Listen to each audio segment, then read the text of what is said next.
네, 안녕하십니까. 강쌤입니다. 오늘은 2023년도 회계사 시험 2차 시험 재무회계 기출문제 가지고 이런 문제는 어떤 유형에 속하고 이런 유형의 문제들을 해결하기 위해서는 어떻게 문제를 풀어야 되는지 한번 설명을 드리도록 할게요. 전체적으로. 그럼 제가 풀었던 과정들이라든지 아니면 궁금하신 점들은 카톡으로 남겨주시면은 답변이 빠른 편은 아니겠지만은 정리해가지고 답변 드릴 수 있으니까 부담 없이 물어봐 주시면 될 것 같아요. 그러고 나서 기출문제 요거랑 22년도, 24년도 기출문제 한번 전체적으로 풀어본 다음에 그 이후에는 이제 개별 단원들에 대해서 교재 가지고 수업을 진행하도록 하겠습니다. 네. 그럼 바로 문제 풀어볼게요.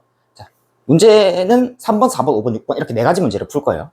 문제 1번은 패스할게요. 문제 1번 생물자산에 대한 내용들인데 생물자산이 아직은 저희 시험에 뭐 엄청나게 중요한 주제다라고 생각이 되지 않기 때문에 패스하고 문제 2번도 패스할게요. 유형자산에 대한 문제인데 지엽적인 주제가 나왔고 거기에 대해서는 뭐 설명하면 그냥 끝나는 문제이기 때문에 그걸 굳이 수업 때 다루도록 하진 않겠습니다. 문제 2번은 트럭이 끼고 타이어가 있는 경우에 타이어 가격이 위기적이다라고 하면 금액이 크다, 비중이 크다라고 하면 타이어는 별도 상각을 진행해야 된다. 뭐 이런 문제들이 있는데 뭐 굳이 그것만 얘기하고 하면은 별로 재미가 없으니까 문제 3번부터 이어서 문제를 풀어보도록 할게요. 문제 3번은 어떤 문제냐? 문제 3번은 법인세 회계에 대한 문제예요. 법인세 회계는 저희 시험 출제 가능성이 23년도에 안 나왔다고 하면 1순위 주제고, 이유는 제가 세무사잖아요. 세무사면 세법이 중요한 부분인데 법인세 회계는 사실 회계적인 부분보다 세법 조정에 대한 내용들이 70% 정도라고 차지한다고 생각을 해요. 세법이 중요한 주제고 회계 중에서도 그러면 난이도도 높고, 그 다음에 두 번째 유형으로 출제를 했을 때는 첫 번째 유형이 저희 시험에 23년도에 나왔던 유형들이에요. 옛날 유형들. 단기 법인세 부채 결정세 구하면서 네가 법인세 비용까지 구해봐라. 이게 첫 번째 유형이고, 두 번째 유형은 단기 법인세 부채를 고정시켜 놓고 그다음 자적을 1표를 줘요. 유보사항들을 주고 나서 기간 내에 배운 사항들을 정리해서 법인세 비용을 도출하시오. 이게 두 번째 유형이에요. 두 번째 유형은 이제 추가 자료를 추가하면서 바꿔가면서 문제를 다양하게 배점을 크게 낼 수 있기 때문에 두 번째 유형으로 대비를 해주시는 게 필요하고, 그게 여기 출제가 되어 있기 때문에 그거 문제 어떻게 풀어야 되는지를 설명해 드릴게요. 문제 4번은 자본에 대한 내용들. 자본은 저희 시험에 중요하죠, 이번에. 그래서 중점적으로 봐줘야 되는 부분들이고, 자본 문제를 어떻게 해결하는 게 조금 더 나은 방법일지 얘기를 해보도록 할게요. 문제 5번은 주당이익과 복합금융 상품이 결합되어 있고, 그럼 주당이익과 할 때 어떤 방식으로 푸는 게 좀 더 맞는 방법인지, 복합금융 상품 문제 풀 때 잠재적 보통주 희석 효과는 어떻게 구해야 되는 게 맞는지 한번 구해보도록 할게요. 문제 6번은 오르션과 리스예요. 오르션도 유형이 크게 두 가지 경우가 있어요. 첫 번째 유형은 표로 풀 수 있는 문제들, 그런 것들이 자산 부채를 과소과대 계상했다 또는 손익을 잘못 계상했다, 이런 것들이 표로 풀 수 있는 문제들, 대부분의 객관식 문제들이 여기에 해당하고, 분기로 풀어야 되는 문제들이 있어요. 반면에 그게 22년도 기출이 됐고 23년도 회계사시험 기출이 됐어요. 저희 시험에 또 요런 쪽으로 대비를 좀 해주실 필요가 있다고 생각이 돼요. 분기로 풀어야 되는 문제는 어떻게 풀어야 되는지 한번 설명해 드릴게요. 자, 오리장 분기로 풀어야 되는 문제는 그 오리장 자체가 중요한 게 아니라 그 원인이 되는 단원 자체가 중요한 거예요. 그게 지금 여기 리스트에서 판매 후 리스 이런 것들이 나왔기 때문에 그거 위주로 문제를 풀어보도록 할게요. 그럼 바로 거두절미하고 문제 바로 들어가도록 하겠습니다. 문제 3번부터 풀어볼게요. 3번. 잠시만요.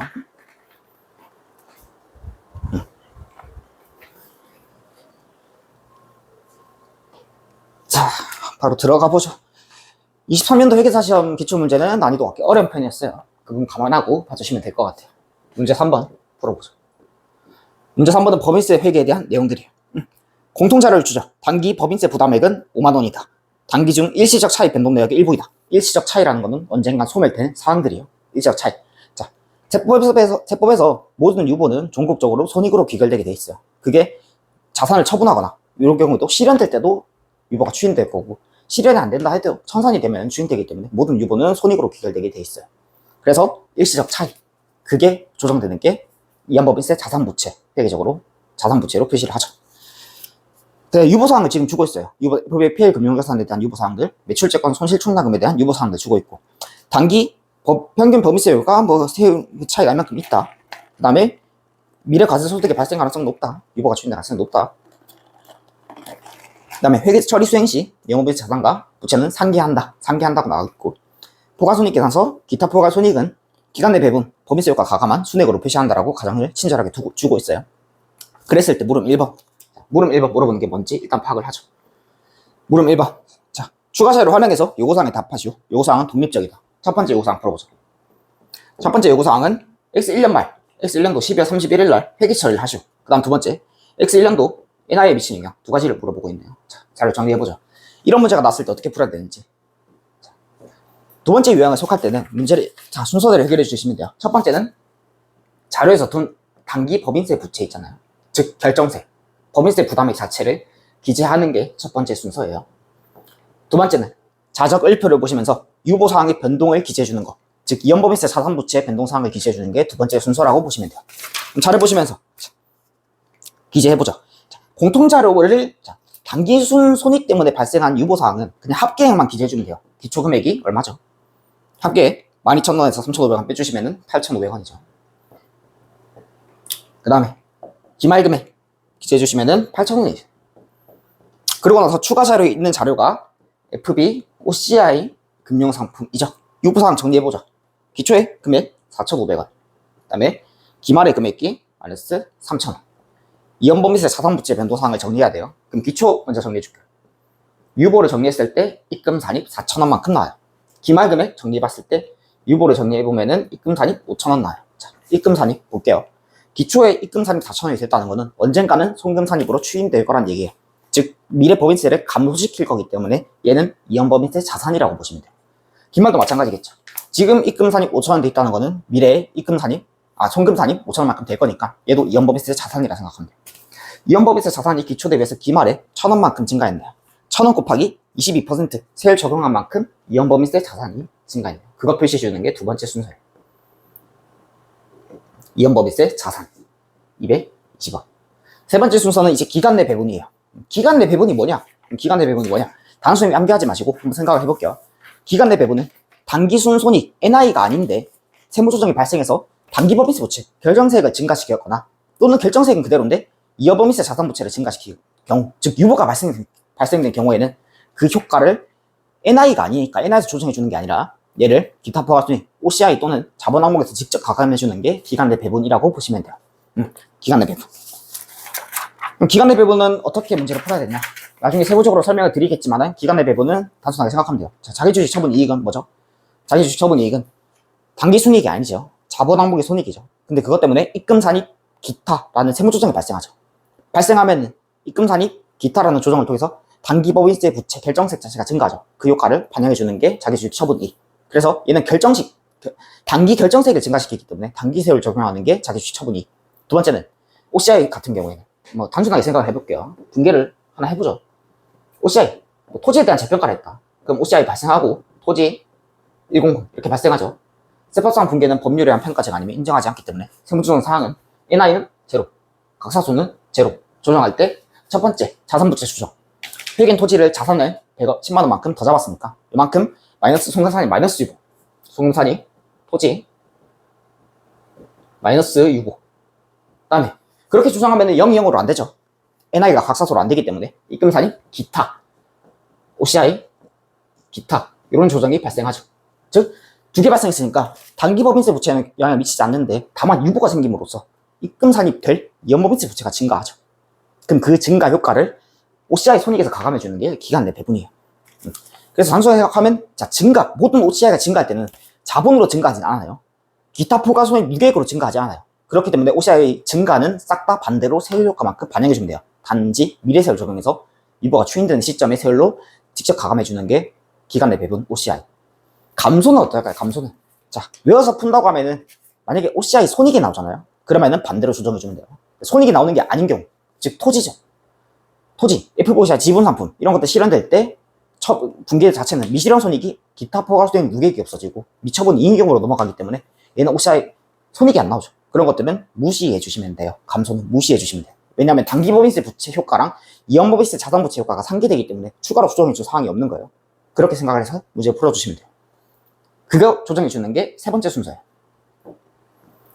그럼 분개하면서 볼게요. 추가 자료 보시면서 증가, 500원 증가 부분에 대해서 500원 곱하기 22%한 110원만큼 직접 가감. 감소. FOCI 금융자산 채무상품 같은 경우에는 OCI 손익이 발생한단 말이에요. 그러면 2,000원 곱하기 세금 효과만큼 직접 가감. 440원 해주고. 이게 세 번째 기간 내 배분에 대한 내용들이에요. 네 번째 법인세 비용은 차액으로 찾아주시면 돼요. 쉽죠? 그러면 구해주시면은 차변금액 더하면은 5만원 플러스 440. 대변금액 더하면 5만원 플러스 440. 차변금액 빼주시면 220, 110. 차대 안 맞는 금액 50, 110이 법인세 비용, 이게 회계 처리. 물음 2번에 대한 정답은 50110 마이너스 해주시면 돼요. 간단하죠? 그 다음 요구사항 2번에 대한 내용들 똑같이 풀어보죠. 자, 요구사항 2번은 단기 중 4,000원에 취득하였던 자기 주식을 6,000원에 처분한 경우 일시적 변동사항을 모두 반영한 법인세 비용을 구하시오. 자, 순서는 똑같아요. 분기 짝대기 쭉 그어주시고, 첫 번째는 정해진 결정세 기재, 단기 법인세 부채. 이는 고정시켜 놓거든요. 그 효과를 답에 영향을 미치게끔 문제를 출제하기 위해서 고정시켜요. 결정세 고정시킨 거 기재하고, 두 번째, 이연법인세 자산부채 증감사항을 반영해 주는 거. 즉, 유보사항의 증감사항을 반영해 주는 게 두 번째 순서. 여기는, 자, 자기 주식 처분했다 2,000원만큼 이익 발생하면서 세무조정은 입건산이 기타 발생하죠. 즉, 유보에는 영향이 없어요. 여기랑 똑같겠죠. 220원. 세 번째 사항들, 기간 내 배분들 조정해 주는 거. 자, OCI 그대로 남아있으니까, OCI 위에랑 똑같이 OCI 440 이렇게 조정해 주고, 한 개 더 있죠. 자기 주식 처분 이익은 원래 결정세를 증가시켜요. 그렇기 때문에 그 단기세를 반영한 효과만큼 자기 주식 처분 이익을 직접 감소시켜줘요. 자기 주식 처분 이익. 자, 2,000원 세무조정 발생하니까 2,000원 곱하기 22%한 440원을 직접 가감시켜주는 게 세 번째 순서. 네 번째는 차액을 통해서 법인세 비용 찾아서 주시면 돼요. 간단하죠? 답 정리해보면 대변금액 더하면 50440, 차변금액 다 빼주시면 차대 안 맞는 금액이 나와요. 20, 110, 440, 49670 이게 정답이 되는 거예요. 이렇게 답을 정리해 주시면 돼요. 일단 물음 2번에 대한 내용들도 같이 한번 풀어보죠. 물음 2번에 대한 내용들. 자, 공통자료와 추가자료 2를 활용해서 물음에 답하시오. 이것도 마찬가지 두 번째 유형이에요. 단기법인세 부채를 고정시켜 놓고 각 사항들을 반영해서 법인세 비용을 구하라. 뭐 이런 문제죠. 정리를 한번 해보죠. 여기는 난이도가 조금 있는 편인데 그게 어렵지 않아요. 한번 같이 풀어보죠. 물음 2번. 물음 2번 풀어보죠. 대안은 X년도 1월 1일 일면금액이 10만원인 전환사채를 일면 발행하였다. 뭐 일반 사채 시장이자료 주어져 있고 표시자료 주어져 있고 자, 지급한다. 뭐 자료가 쭉 주어져 있어요. 그럼 여기도 순서는 똑같아요. 자, 우리 분계를 통해서 문제를 푸실 건데 첫 번째 단기 법인세 부채. 자료에서 제시해놓은 고정시켜놓은 결정세 자체를 기재하는 거. 이게 첫 번째. 두 번째는 이연법인세 자산부채 증감사항을 반영해주는 게 두 번째 순서예요. 근데 그걸 하기 위해서는 세무조정이 필요해요. 세무조정하기 위해서는 분계를 해주시면 돼요. 첫 번째, 회사의 분계. X년도 1월 1일 전환사채.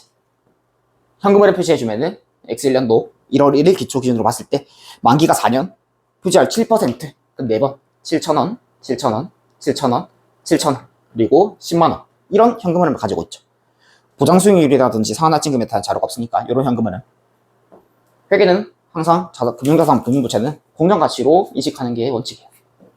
X년도 1월 1일 시장이자를 가지고 공정가치 구해주시면은 시장이자율이 현재 9%이기 때문에 7,000원 곱하기 3.2397 메모리 플러스 그 다음에 10만원 곱하기 0.7084 메모리 플러스 MR 해주시면은 93518이라는 금액이다. 93518. 회계상 분계 먼저 해볼게요. 회계상 분계는 전환사채에 대한 공정가치는 93518. 근데 회사가 돈 받은 금액은 10만원이죠. 자, 아무런 이유 없이 부채를 공정가치보다 더 받았다면은 사채를 발행하면서 발생한 이익이겠지만 얘는 주식을 전환할 수 있는 권리, 즉 전환권 대가라는 금액이 있죠. 그게 차익금액 6482. 이게 회계상 분계, X년도 1월 1일. 그 다음에 두 번째 X년도 12월 31일의 분계는 자, 회계는 유효자를 가지고 이자 비용을 인식하죠. 93518 곱하기 9% 인식한 게 NI 이자 비용. 그 금액이 8417 적어주시면 되고. 자, 돈 나간 금액이 현금 7,000원이죠. 표시이자.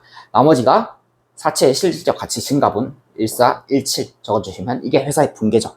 세법상 분계 볼게요. 세법상 분계는 X년도 1월 1일. 자, 세법은 돈 받았죠. 현금 10만원 받았죠. 그럼 그 10만원이 그냥 부채예요, 부채. 10만원이 부채. 그냥 가만히 있다가 이자 X1년도 12월 31일 날 돈 나가죠. 현금 나가는 금액이 자료에서 표시이자 7,000원. 그만큼이 송금이에요. 이게 세법상 분계. 자, NI를 각사소로 조정하는 게 세무조정 사항이에요. 회계상 분계 정리하면서 NI 정리해 주시면은 NI 금액은 8417.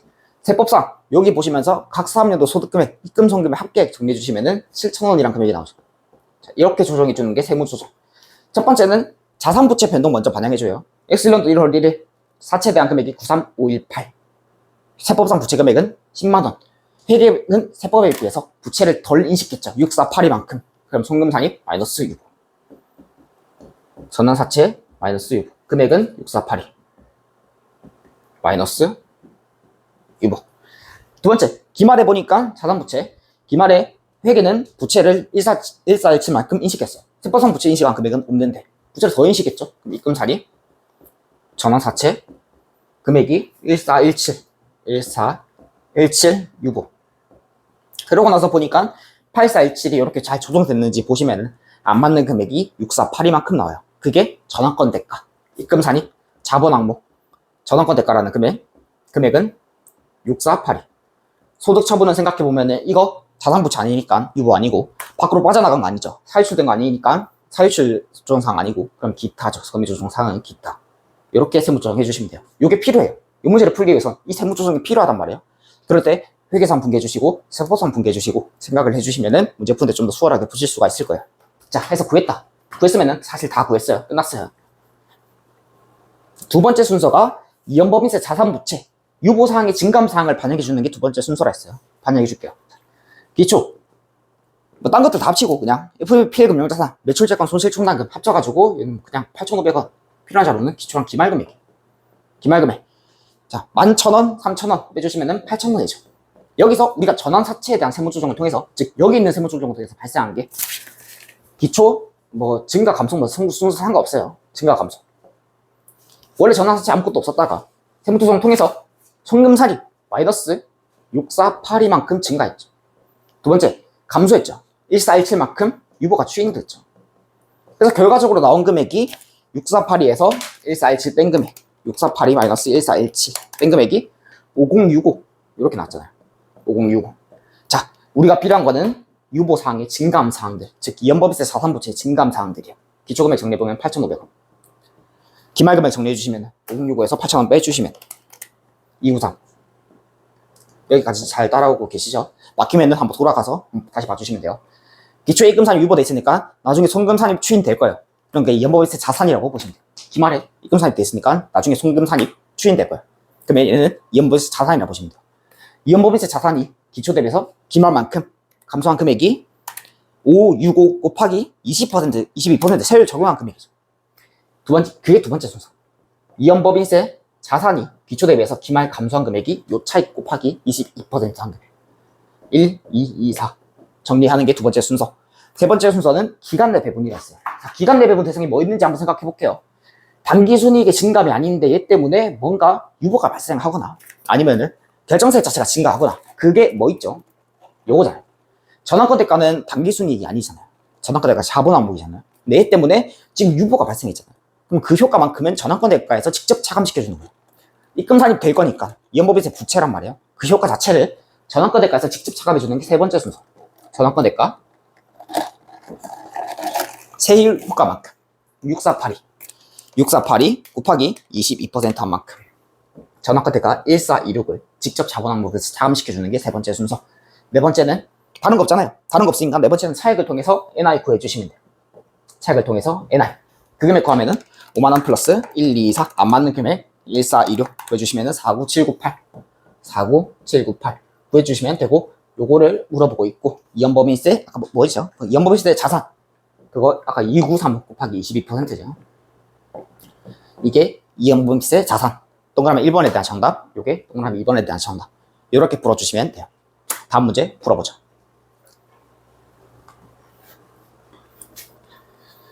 자, 다음 문제 뭐 있는지 볼까요? 문제 4번인가요? 문제 4번. 문제 4번. 자료 보시면은 물음은 뭐 자본에 대한 내용들이에요. 자본. 물음 1번은 우선주에 대한 배당금, 뭐 참가적일 때 우선주에 대한 배당금을 구하셔. 이게 물음 1번. 물음 2번은 현물 출자 많이 나와요. 이런 주제들 많이 나온다고 했어요. 현물 출자, 뭐 출자 전환, 아니면 유형자산의 교환, 수익에서 비연금 대가의 수치, 이런 것들은 교수님들이 좋아하는 주제이기 때문에 봐주셔야 되는 부분 출제가 됐죠. 무상증자 내용 나오고, 다음 요상 1번은 뭐 자본금, 자본잉여금 계산하시오. 요상 2번은 여러 가지 해가지고 자산 회전율을 계산하시오. 이런 문제가 나오네요. 같이 한번 풀어보죠. 문제 4번. 즉 자본이 중점인 부분이죠. 4번에 자본에 대한 내용들. 자, 풀어보도록 할게요. 물음 1번은 배당금에 대한 내용들이에요. 저희도 이런 문제는 대비를 해주셔야 돼요. 배점이 낮게, 가볍게 물어볼 가능성이 있어요. 자본이 중요한 주제라고 하면은. 자본만 단독으로 내기에는 좀 부족하니까. 자, 설립 이래 처음으로 X3년도 3월 말에 X2년 말 기준으로 해서 현금 배당을 선언했다. 이랬을 때 우선주, 보통주에 대한 배당금을 구하시오. 그러면 우선주 구하고 나머지는 보통주 이렇게 넣어주시면 돼요. X1년도, X2년도 보통주가 있을 거고 우선주가 있을 거고 우리가 알고 싶은 거는 우선주에 대한 배당금을 구해주시면 돼요. 자, 우선주를 봤을 때 우선주가 누적적 우선주래요. 누적적은 X1년도에 줬어야 되잖아요. X1년도 1월 설립과 동시에 발행되었다라고 했으니까 발행했으니까 X1년도에 대한 배당금을 줘야 되는데 그 금액은 자 우선주 자본금이 200만 원이고 배당률은 6%죠. 6% 이만큼 줬었어야 되니까 얘 먼저 주고 X2년도에도 단기에도 얘 먼저 주고 보통주도 줘야 돼요. 그러고 나서 남은 금액을 자본금의 비율대로 안 보내주면 돼요. 그게 참가라고 생각하면 돼요. 참가. 구해보죠. 보통주를 구할 때 다만 여기는 좀 주의해야 될 부분이 있어요. 우리가 자본 문제를 나중에 보시면은 제가 가장 중요하게 설명하는 부분들이 기초 자본 변동표를 보시면서 주의해야 될 사항이 있는지 없는지를 먼저 파악해보라는 거예요. 그게 보통 자본 항목의 손익 나오면 상계될 수 있다고 생각하시고 자기 주식 나오면은 얘는 무조건 배당에 영향을 미친다라고 생각해주면 돼요. 자기 주식이 지금 자료에 있잖아요. 자기 주식이 100만 원만큼 있죠. 그럼 여기 보통주에 줘야 되는 배당금은 자 현재 지금 3번 보시면 보통주는 8천주라고 제시가 되어 있는데 8천주 자기 주식에 대해서는 배당을 지급하지 않아요. 천주에 대해서 배당을 지급하지 않기 때문에 배당금을 줘야 되는 금액은 액면 가격 얼마죠? 액면 가격 500원 여기에 대해서 금액 4% 이렇게 계산을 해서 기재를 해주셔야 돼요. 그게 주의해야 될 포인트고 여기는 그거 안 하면 틀리겠죠. 7천주 곱하기 500 7천주 곱하기 500 곱하기 4%한 14만원만큼 보통주에 뿌려주고 남은 배당금이 얼마죠? 50만원 중에서 12만원 빼고 12만원 빼고 14만원 빼고 12만원 남죠. 자본금의 비율대로 첨가시켜주면 돼요. 우선주를. 보통주는 7천주 곱하기 500원 한 개 실제로 배당 줘야 되는 자본금이죠. 금액은 350만원. 우선주에 대한 자본금은 200만원. 5.5분의 2 해주시면 120, 2 나누기 5천만 43636이라는 금액이다. 43636 이제 보시면 돼요. 완전 참가적이니까 이게 우선주에 대한 배당금, 나머지가 보통주에 대한 배당금이구나. 이렇게 기재하고 넘어가 주시면 돼요. 즉 동그라미 1번에 대한 정답. 동그라미 1번에 대한 정답은 이거 다 합친 금액 120, 120, 43636 합친 금액 283, 636 이게 우선주에 대한 배당금. 보통주는 나머지 그냥 갖다 주면 되죠. 50만원 중에서 나머지 갖다 주면은 216, 364 풀고 넘어가면 돼요. 두 번째 볼게요. 3번과 4번. 3번과 4번은 무슨 차이점이 있는지. 3번과 4번은 부분 참가적이래요. 부분 참가적. 그럼 여기 가지고 단기 배당금 가지고 환도 체크만 해주시면 돼요. 자, 단기 이렇게 참가로 배당했을 때는 배당금은 164, 163, 636이에요. 근데 7.5% 한도가 정해져 있잖아요. 그럼 200만원 곱하기 7.5% 해주시면 15만원. 15만원 한도에 걸리니까 배당금은 15만원만 줘야 돼. X년도에. 두 개 합친 금액, 정답은 우선주 배당금은 27만원. 보통주 배당금은 나머지 금액 23만원. 이렇게 적어주시면 3번과 4번에 대한 정답이에요. 이 정도만 정리해 주셔도 충분하다고 생각이 됩니다. 넘어가죠. 자, 물음 2번 풀어보죠. 물음 2번 봤을 때 뭐 자본금과 잉여금을 계산하시오. 이런 문제가 났을 때 자본 문제를 푸실 때는 그냥 말이 없어도 자본 변동표 가지고 문제를 풀어주시는 게 가장 적합한 방법이라고 생각해요. 자본은 실수를 잡는 부분이 가장 중요해요. 실수를 잡기 위해서는 표로 풀어주시는 게 가장 적합하다고 생각됩니다. 표를 그래요. 자본금, 자본 잉여금, 자본 조정 항목, 기타 포괄손익 2개, 이익 잉여금 그렇게 해서 나온 게 합계 정리해 주신 다음에 기초금액 쭉 정리해 줘. 주의해야 될 게 있는지 없는지 파악해 주시면서 기초의 자본금 600만원, 자본 잉여금은 2,050만원. 그 다음에 자본 조정 항목은 100만원. 그 다음에 기타 포괄손익 무계액은 200만원. 그 다음에 이익잉여금 금액은 900만원. 합계액은 3,650만원. 정리해주면서 주의해야 될 거는 감자 차익 있죠? 차손 나올 수 있다. 파악해주시고 자기 주식 배당에 영향 미친다. 그 다음에 자기 주식 처분 손익할 때 뭐 원가에 영향 미칠 수 있다. 이런 것들 봐주시고 그 다음 주당에게도 영향 미치죠. 자기 주식은 나중에 혹시 나오게 되면은 그 다음 재평가액금 있고 이익잉여금 여기는 뭐 크게 주의해야 될 게 많이 없어요. 첫 번째 사건 반영해 줄게요. 자료 이제 보시면서 자본에 대한 변동 사항들을 기재를 하면서 처리해 주시면 돼요. 대안은 공장을 증설하기 위해서 X년 12월 말에 공장 가치가 155만 원인 공장 부지를 취득하고 그 대가로 주식을 발행했다. 자, 내가 뭘 받고 돈 말고 다른 걸 받고 주식을 발행했을 때는 수익도 비연금 대가도 마찬가지겠지만 받은 거에 대한 가치가 우선이에요. 받은 거에 대한 가치. 받은 거에 대한 가치가 우선이고 모르면 내가 준 주식 공장 가치대로 회계 처리해 주시면 돼요. 받은 거에 대한 공장 가치가 우선이기 때문에 그만큼 자본이 증가해요. 즉 돈이랑 똑같이 생각하면 155만 원만큼 자본 증가. 자본금은 주식수 곱하기 액면금액. 단순히 주식수를 액면 가격으로 환산한 게 자본금이다 라고 생각해 주면 돼요. 자본금 금액은 얼마죠? 3,500주 곱하기 500원이죠. 액면 가격. 적어주시면은 175만 원. 자, 나머지 금액이 그러면은 주식 할 때 손실 본 거죠. 그게 주식 할인 발행 차금 원래 여기 들어와야 되는데 자본 항목을 서로 상계하기 때문에 여기다가 기재해 주시면 돼요. 0.2. 두 번째 사건. 그래서 합계액은 155만 원 맞죠? 두 번째 사건. 무상증자. X년도 12월 말에 주식 발행 초과금 재원으로 무상증자했다. 자, 200주로 나왔죠? 자본금은 주식수를 액면 가격으로 환산한 거. 그럼 200주 곱하기 500원 하면은 10만 원. 주발초를 재원으로 했다. 그대로 적어주시면 되고 합계액은 0. 무상증자는 돈 받고 돈 주고 하는 게 아니죠. 0이죠. 세 번째 사건. 자본 문제 푸실 때 별도 연금이 없더라도 단기순 손익이 없는 회사는 없어요. 그게 손실이든 이익이든 이익 경험에 항상 영향을 미치기 때문에 그 금액 기재. 자, 단기순이익은 195만 원이다. 얘는 합계액에 영향을 미치기 때문에 기재해 주시면 돼요. 다른 사건들 없으니까 끝이죠 이게. 그러면 이제 자본의 계획금액들을 정리해요. 자본금 합계액 정리해봤을 때 7.86. 계산기를 암기로 하면 안 돼가지고 6 플러스 1.75 플러스 0.1 7.85.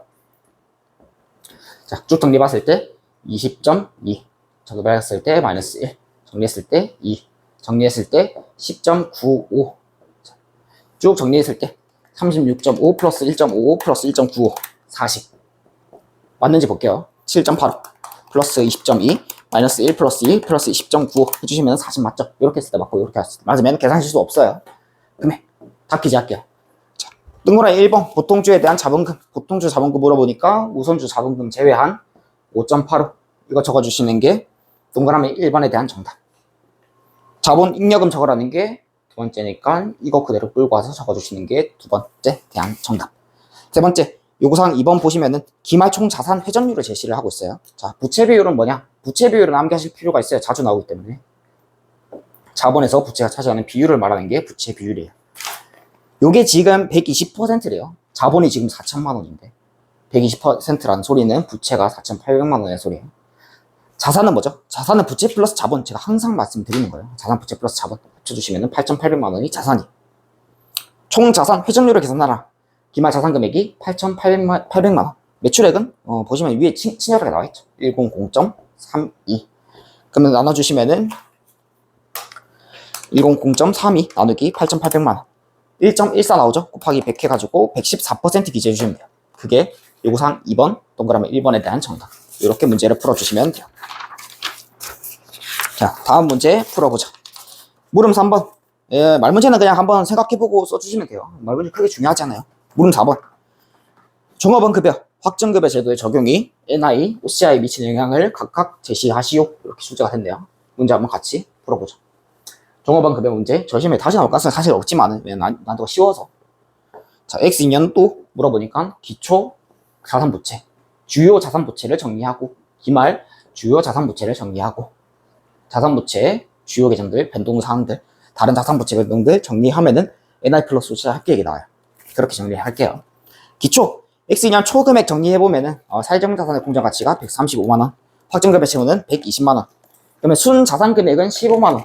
순자산이 플러스 났을 때는 자산이 상한 금액이 있는지 없는지 봐요. X2년 초에는 없죠. X1년 말에는. 그 다음에 X2년 말에 보시면은 기말에 사회적 자산의 공정가치는 182만 8천원이다. 확정급여 채무는 155만원이다. 차익 빼주시면은 1828 마이너스 1559 27만 8천원 나오는데 자산이 상한 있는지 없는지 보니까 있죠. 5만원만큼. 그만큼이 순자산이에요 소리예요. 그만큼밖에 인식 못한다는 소리니까. 주요 확정급여 채무 자산의 변동사항들은 기초 대비해서 기말에 감소한 금액이 자산 감소한 금액이 10만원이죠. 10만원. 다른 자산부채 변동은 종업원 급여할 때는 항상 기여금 납부액밖에 없어요. 일반적으로. 현금, 다른 자산부채 변동. 사용 자산과 확정급여 채무 말고 다른 자산부채 변동은 현금. 연금 출연하였다. 25만원 적어주시고, 다 정리했으면은 NI 플러스 시합 기획은 35만원이에요. 자, 이 문제는 NI를 구하기가 수월해요. NI를 구하기가 수월해요. 자료 보시면서 근무원가 있으면은 찾아서 기재해 주시면 돼요. 단기 근무원가는 20만원이다. 그 다음에 기중에 어떤 변동들이 없다. 기말 기준으로 이자가 기초 기준으로 이자가 계산된다. 그렇다고 하면은 여기다가 이자를 곱해주시면 돼요. 자, 할인율은 8%래요. 그럼 15만원 곱하기 8% 해주시면은 12,000원이라는 금액이 나오죠. 자산에다 곱했으니까 이자 수익. OCI는 차익을 통해서 구해주시면 돼요. NI를 구해보니까 2001 마이너스 18만 8천원. 합쳐서 35만 돼야 된댔으니까. 차익 금액인 16만 2천원이 OCI. 쉽죠? 정답은 문제 4번에 대한 물음 4번에 대한 정답은 요구사항 1. 단기 순이익에 미치는 영향 마이너스 18만 8천원. 요구사항 2. OCI에 미치는 영향 나머지 차익인 16만 2천원. 이렇게 풀어주시면 돼요. 간단하게 풀고 넘어가도록 할게요. 다음 문제 같이 풀어보자. 문제 5번은 주당이익에 대한 내용들이에요. 주당이익. 주당이익이 처음에 보면 되게 어렵게 느낄 수 있지만은 주당이익은 문제 유형이 거의 동일하기 때문에 반복되지 않기 때문에 연습이 되면은 꽤나 수월한 주제 중에 하나예요. 그럼 요 단원에 대해서 한번 정리를 해보자. 자, 문제 5번 정리해보자.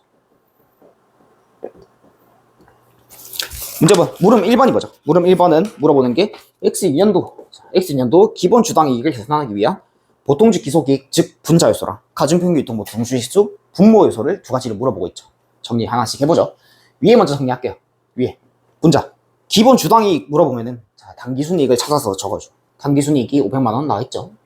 그 다음에 보통주의 손익들이 아닌 다른 자본 항목의 손익들이 여기 영향을 미칠 수 있는 것들인지 봐요. 플러스 마이너스 각 항목들이 있는지 찾아보죠. 분자 먼저 정리를 할 거기 때문에 찾아보죠. 자료 보시면서 뭐 있나 봐요. 우선주 있죠. 자본에 대한 항목들이 A, B 두 개 있네요. A, B. 얘가 뭔지. 4번에 보면은 공개 매수 방식으로 우선주 A 전부를 재매입하였으나 주주에게 2,000원을 지급하였다. 장부 금액은 1,600원이다. 자, 생각해 볼게요.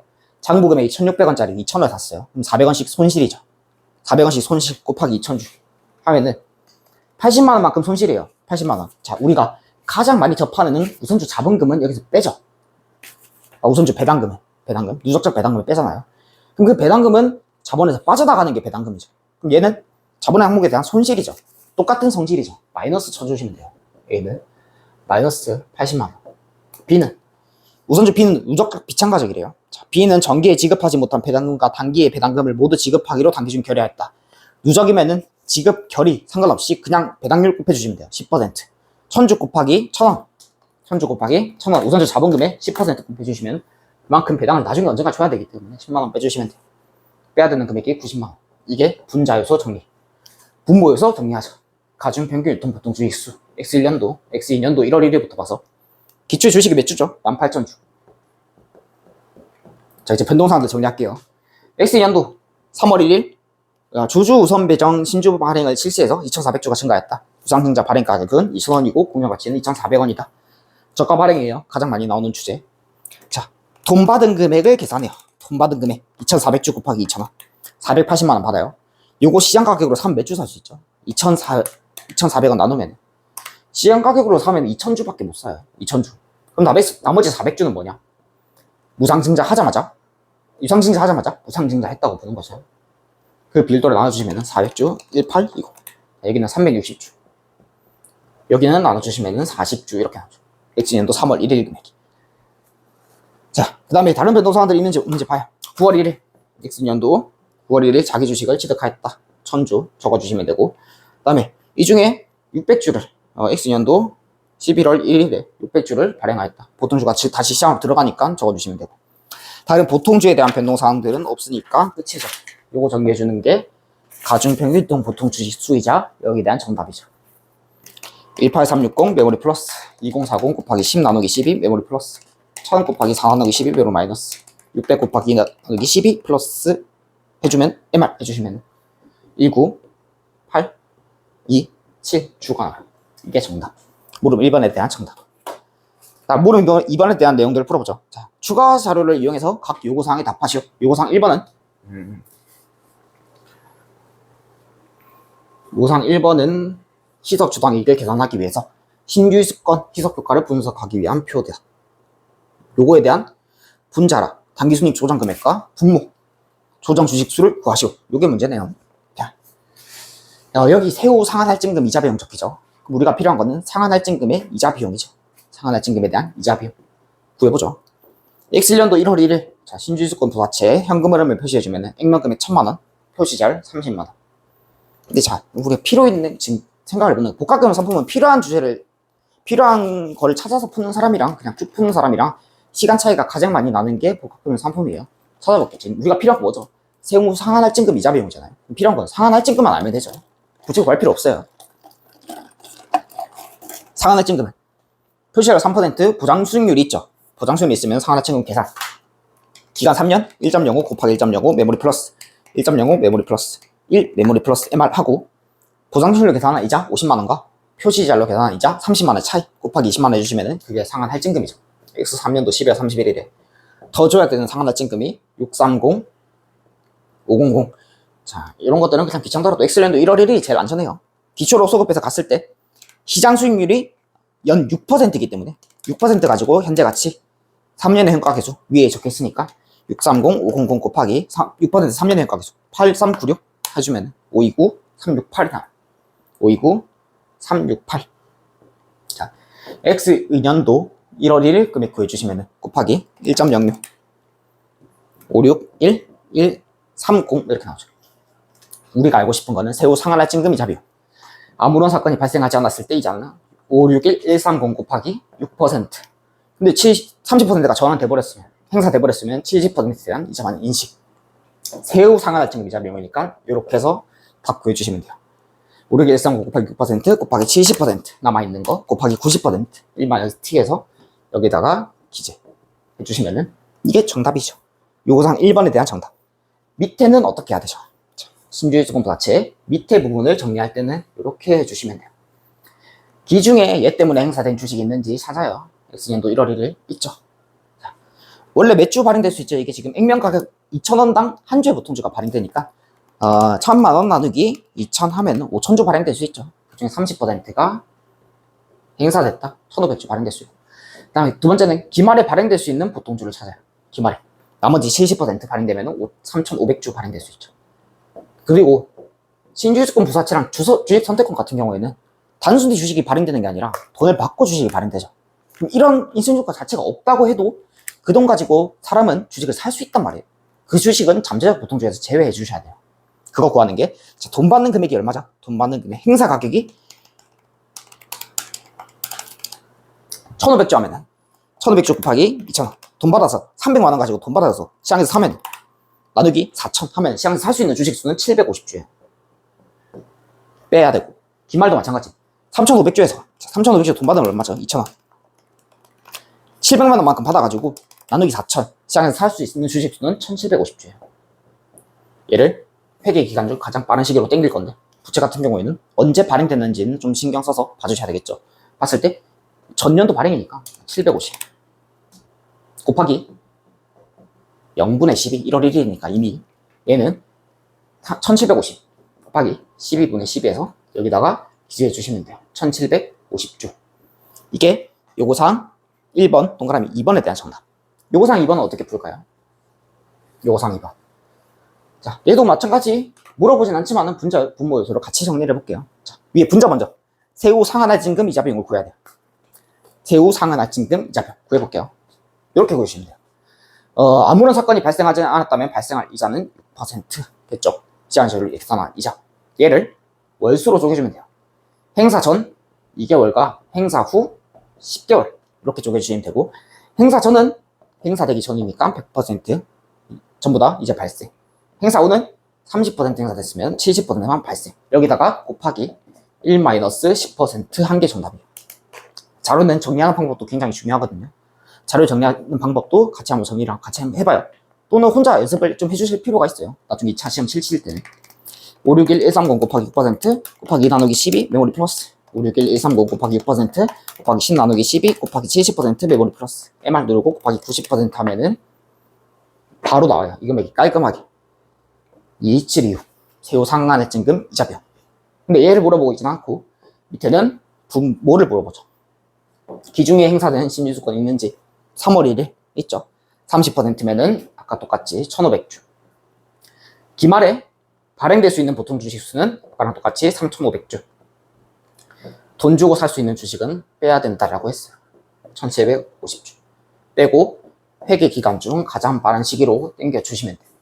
얘는 2개월만큼 땡기고 얘는 10개월만큼 땡기면 정답이 나와요. 750주 곱하기 750주 곱하기 나누기 12 메모리 플러스. 그 다음에 1750 메모리 플러스 12분의 12 메모리 플러스 1875주. 이렇게 구해주시면 돼요. 요게 요구사항 2번에 대한 정답이에요. 물음 3번 상기 공통자료야. 다음 추가 자료 2를 이용해서 각 요구사항에 답하시오. 요구사항은 독립적이다. 문제를 풀어보죠.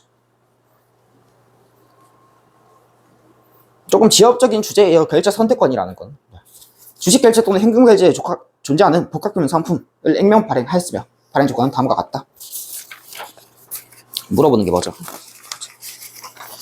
물어보는 거는 X년도 희석효과를 분석하기 위한 거.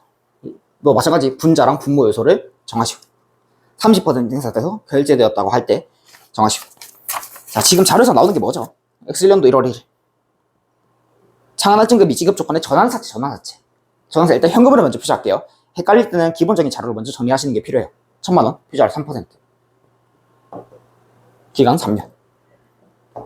1,000만원 정리하고 이자 지급 나와있고 이자는 6% 가지고 일단 현재 가치예요. 헷갈릴 때는. 그러면은 30만원 곱하기 2.6730 메모리 플러스 1,000만원 곱하기 0.8396 메모리 플러스 MR 9197 900 이게 부채에 대한 공정가치 금액. 자, 우리가 물어보는 게 X2년도죠. 여기까지도 일단 와요. 곱하기 1.06 마이너스 30만원 9449 774라는 금액까지 구해놓고 나서 생각을 하는 거야. 자, 30%가 행사되었다. X2년 초에. 70%에 대한 이자 비용이 일단 발생하겠죠. 걔 먼저 정리. 세후 이자 비용 정리할게요. 곱하기 6% 곱하기 70% 곱하기 90% 357 201. 이제 분모를 정리를 할 건데, 자, 지금 결제 선택관이라는 게 있어요. 일반적인 전환사 치면 쉬워요. X년도 1월 1일 주식수, 기말 행사를 할 수 있는 주식수 앞으로 땡기면 되는데, 결제 선택관이라는 게 주어졌죠. 발행자인 대안을 선택에 해서 액면금액 2,000원당 한 주의 보통주가 전환되거나 액면금액의 110%에 해당하는 현금으로 결제 가능하다. 이럴 때는 전환된 걸로 보면 돼요. 전환된 걸 일반적인 전환사채로 보면 돼요. 내가 선택권을 가지고 있잖아요. 회사가. 처리하실 때 X년도 1월 1일 날, 그 다음에 X년도 12월 31일 날, 요때 행사된 게 1,500주. 여기는 3,500주. 회계 기간 중 가장 빠른 시기로 당겨주시면은 여기는 3,500주. 결제 가능한 게 여기 주식으로 행사되는 거, 그럴 때 주당이 낮아지는 효과를 반영하는 거기 때문에 그대로 그냥 적어서 답을 기재해 주시면 돼요. 다만 이 주제가 조금 지엽적인 주제라서 가볍게만 생각을 해주시면 돼요. 그러면은 물음 3번까지 다 해결했고 마지막 문제 한번 같이 풀어보죠. 문제 6번 리스에 대한 문제를 풀어보죠. 자, 물음 이게 오류수정이에요. 오류수정. 지금 오류에 대한 내용들이 뭐 나오죠. 오류수정 문제인데 리스에 대한 문제 오류수정 분개로 풀어야 되는 문제예요. 표로 풀 수 있는 문제들은 자산부채를 과소과대 계상했다. 두 번째는 손익을 잘못 계상했다. 이런 것들이 표로 풀 수 있는 문제. 그 다음 회계정책의 변경. 분개로 풀어야 되는 문제는 첫 번째는 회사의 회계처리를 제시해 놓는 거. 단순히 회사는 이렇게 토지 건물 회계처리를 했다. 두 번째는 회사의 회계처리 방법을 제시해 놓는 거. 실질 조건 변경인데 아닌 걸로 회계처리했다. 그게 22년도 회계사시험 기출 문제. 그리고 여기도 마찬가지. 회계는 지금 700만 원으로 매각 금액을 인식했대요. 잘못 인식한 거죠. 처리 방법을 제시해 놓는 게 분개로 풀어야 되는 문제들이에요. 걔는 표로에 채워 넣을 수가 없어요. 어떻게 풀어야 되는지 보죠. 회사의 회계 처리해야 되고 정확한 회계 처리를 해주셔야 돼요. 하나씩. 그래서 리스에 대한 판매 후 리스가 중요한 거예요. 이 문제. 보유하던 건물을 매각하고 동시에 건물을 사용하는 리스자 사용하는 계약을 체결했다. 금액이 나오고 나와요. 회사는 700으로 인식했다. 받은 금액을. 실제로는 800을 받았는데 회계 처리 한번 해보죠. 회계 문제 푸실 때 쉬운 문제부터 하는 게 나아요. 800은 그냥 공정가치랑 현금 금액이랑 일치하죠. 그렇기 때문에 더 쉬워요. 판매 후 리스 푸실 때는 이렇게 얘기했어요. 자, 내 자산 나가고 돈 들어오고 다시 리스 했으니까 리스 부채까지는 구할 수가 있어요. 쉽게. 요거 3번 정리해 주는 게 첫 번째 순서. 내 자산 나가고 800만 원이라고 하면 여기 먼저 할게요. 800만 원. 내 자산 지금 장부 금액이 600만 원짜리 나가고 돈 들어오는 게 지금 800만 원이고 리스 부채 금액은 리스 부채 금액은 매년 100만 원씩 지급한다. 엑셀런드 1월 1일 입장에서 내재이자 10% 10% 그럼 10%의 3년의 가계수 100만 원 곱하기 그 2.4869 리스 부채 금액 나오죠. 자, 두 번째 순서는 현금과 리스 부채 금액을 끌어와요. 그래서 보유비율을 구해요. 보유비율은 끌어와요. 이거 계산기 매부리 플러스예요. 2.4869 나누기 8 이게 보유비율이에요.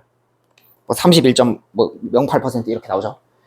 구했으면은 자, 자산은 보유하는 거니까 자산 곱하기 보유비율 해가지고 사용권 자산 기준 1,865, 175. 그 다음에 다시 MR-1 해가지고 처분 비율 구한 다음에 장부금액과 공적가치 차익을 곱해요. 그게 처분손익. 이렇게 문제를 풀어주시고 차대 맞는지 확인만 해주시면 돼요. 판매홀스 간단해요. 지금 저게 뭐죠? 적혀 있는 게 여기 적는 거죠. 정확한 분계 800만 원으로 인식한 거. 회계 차액 회계 처리는 나중에 할 거고 정확 회계 처리는 현금 800만 원, 내 자산 나간 게 600만 원.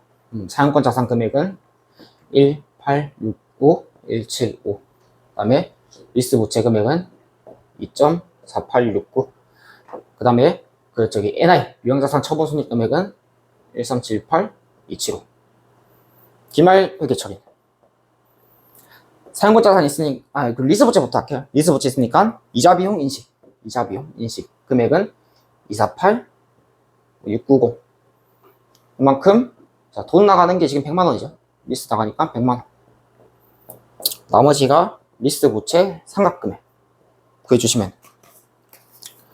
248, 690 나누기 빼기 100만 751, 319. 다음에 사용권 자산 있으니까 감가상각 B 계산. 소유권 기속된다는 말이 없으니까 그냥 1865, 175 나누기 3. 감가상각 B 금액은 621,725. 이만큼 감가상각 6개에 621,725. 이렇게 정확한 회계 처리 분계. 그 다음 회사 회계 처리할게요. 회사는 700으로 인식했대. 700 처리할게요. 700. 간단해요. 자산 나가고 돈 들어온 거 지금 회사 700으로 인식했대. 리스 부채 금액은 2.4869 동일하죠. 자, 현금과 리스 부채를 끌어와서 기재를 해요. 보유 비율 구할 때는 밑에 분모가 항상 공정가치가 와야 돼요. 바꿔줄게요. 플러스 1, 플러스 1 더해주시면 되죠. 3.4869. 자산의 보유비율 이제 구해요. 계산기 매우리 플러스 3.4869 나누기 8. 이거로 플러스 43.58% 이렇게 나와요. 자, 자산은 보유하는 거니까 자산 곱하기 보유비율 해가지고 여기다 기재. 2.61575. 두 번째, MR-1 하면은 처분 비율이 나와요. 그거를 장부금액과 공적가치 차익금액 곱해주시면은 1, 28, 275. 그 다음에 차대 맞는지 확인. 2 플러스 2.4869 플러스 1.128, 275. 그랬을 때 9.615, 175. 9.615, 175 맞잖아요. 요게 회사의 회계 처리 방법. 회사의 회계 처리. 그대로 기재하면 그냥 그대로 기재할게요. 이거 회사의 회계 처리 X1년도 1월 1일 X1년도 12월 31일 회계 처리. X1년도 12월 31일 보이나요? 잠시만요. 살짝 안 보여가지고 회계 처리 여기 적어볼게요. 다 지워졌다. 다 지고 가죠. 순서대로 첫 번째 내 자산 나가는 거 기재, 돈 들어오는 거 기재, 현금 들어오는 거 기재, 잘못 처리한 거. 다음에 리스 부채 기재 2.4869. 다음에 현금과 리스 부채를 끌어와서 표시를 해요. 6거.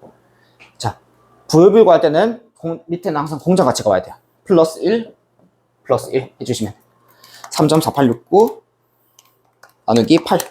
그거 계산기 메모리 플러스 한 상태에서 자산은 보유하는 거니까 자산 곱하기 보유비율 해가지고 여기 사용권 자산 2.615, 175. 다음에 MR-1 곱하기 장부금액과 공적가치 차이를 처분손익으로 인식해 주시면 돼요.